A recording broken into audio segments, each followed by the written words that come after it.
हरियाणा का महाव्यापम घोटाला रुकने का नाम नहीं ले रहा। आज हम इसके 4 पहलू लेकर आपके बीच में उपस्थित हैं।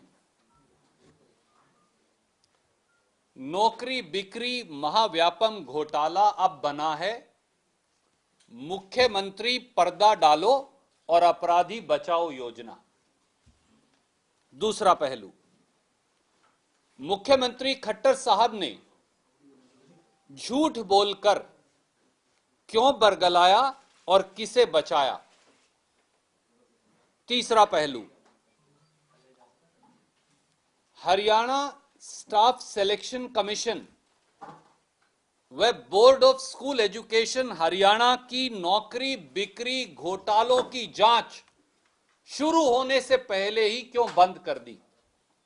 चौथा पहलू, भाजपा जजप्पा सरकार को अब फैसला करना पड़ेगा कि क्या वह नौकरी बेचने वाले दलालों के साथ है या हरियाणा के नौजवानों के साथ।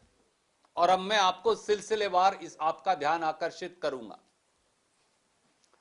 भाजपा जजप्पा सरकार के खर्ची की अटैची लाओ और पद पाओ अभियान की परतें खुलते ही सारी सरकार की ताकत नौकरी बेचने वाले गिरोह के संरक्षण और आला अधिकारियों और सफेद पोशों को बचाने में लगी है। मैं बहुत गंभीरता से आपको इल्जाम लगाता हूं सरकार पर। भाजपा जजप्पा सरकार और मुख्यमंत्री आदरणीय मनोहर लाल खट्टर जी अपनी जिम्मेवारी स्वीकारने की बजाय पूरी तफ्तीश को दिग्भ्रमित कर पीछा छुड़ाने की फिराक में लगे।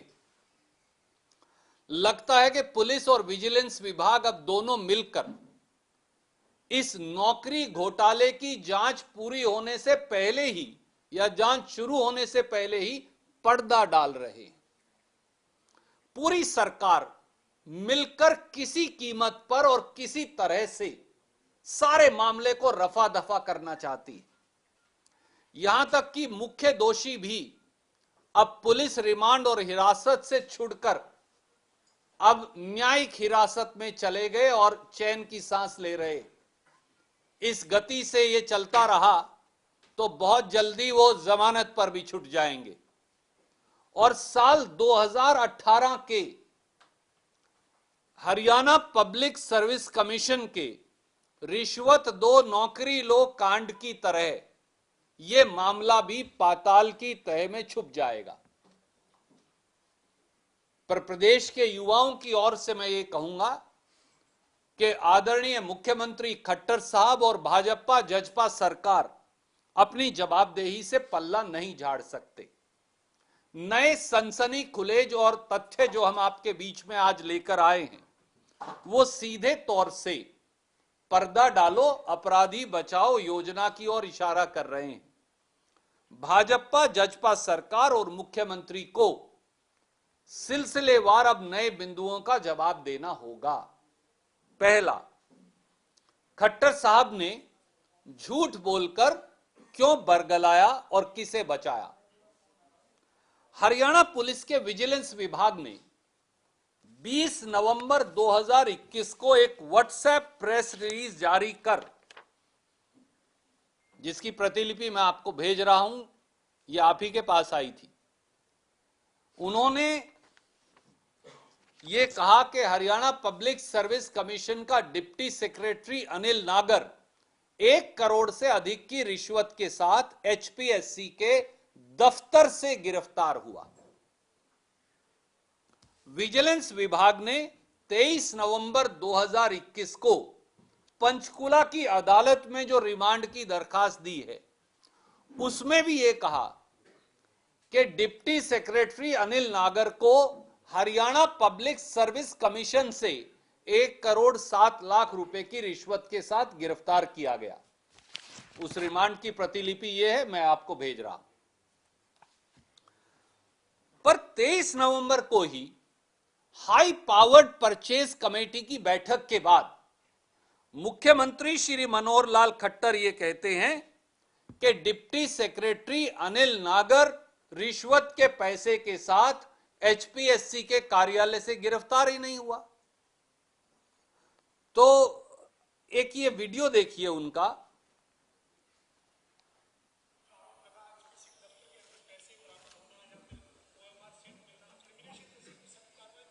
एचपीएससी के दफ्तर में कोई पैसा नहीं मिला है, केवल उनके घर में मिले हैं, उसके बटुए से पर्ची मिली है, उसकी सारी की तहकीकात हो रही है।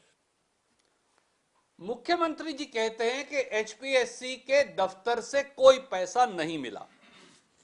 यही बात अनिल नागर का वकील भी कहता है कि कोई बरामदगी पैसे की हुई नहीं। तो अनिल नागर के वकील और मुख्यमंत्री श्री मनोहर लाल खट्टर लगभग एक ही बात कह रहे हैं, जो हरियाणा विजिलेंस ब्यूरो की बात को झूठा साबित कर रही है। साथियों, दोस्तों, आपके दर्शकों और पाठकों को मैं ये कहूंगा कि अगर रिश्वत की, पैसे की रिकवरी की बात एचपीएससी के कार्यालय से मुख्यमंत्री ही झूठलाएंगे तो विजिलेंस तो झूठा पड़ ही जाएगा। और अगर विजिलेंस झूठा पड़ गया तो नागर के खिलाफ केस अपने आप खत्म हो जाएगा। 2 जमा 2 की कहानी है।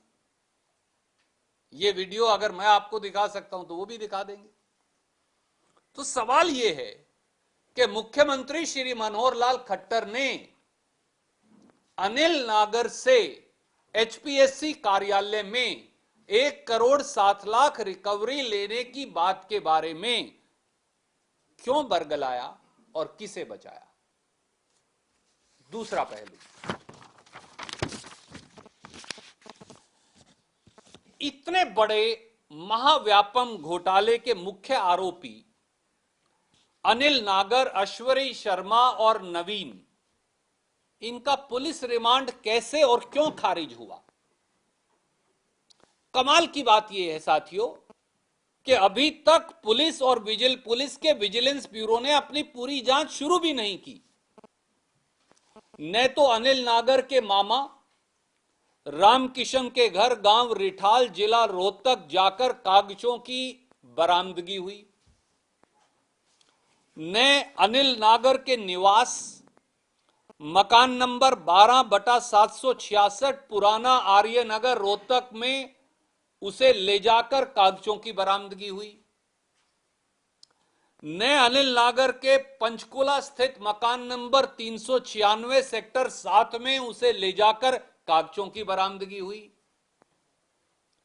न ही अश्वनी शर्मा दलाल के शिव कॉलोनी सोनीपत के मकान में उन्हें ले जाकर कागजों की बरामदगी हुई, न ही एप्लीकेशन पोर्टल स्कैनिंग और पेपर चेक करने वाले जसबीर सिंह मलिक की agency safe.e-solutions private limited sector 11 Panchkula ले जाकर उन सारे कागजात की बरामदगी हुई।